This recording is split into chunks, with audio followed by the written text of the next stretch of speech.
It's a funny old thing, isn't it? Fear.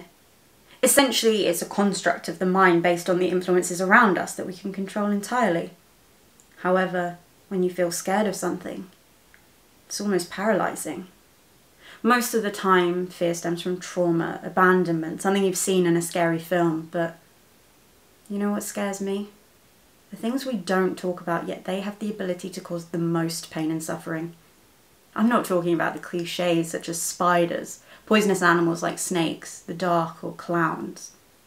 I'm talking about things like natural disasters that you can't predict. The fact that both you and those you love are dying in front of you and you have no idea how long the people around you have left on this earth. The fact that the human mind is one of the most powerful and yet simultaneously fragile creations that can be controlled and spiral out of said control so easily.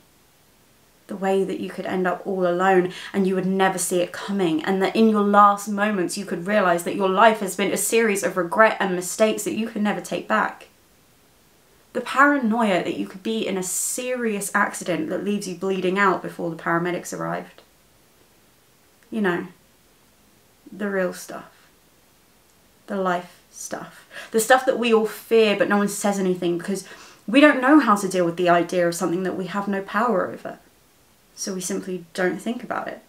Instead, we focus on things that scare us that we can manipulate, like turning on a light when you come home of a dark evening, or making sure our feet aren't exposed when we sleep through some crazy idea that a monster will drag us out of bed.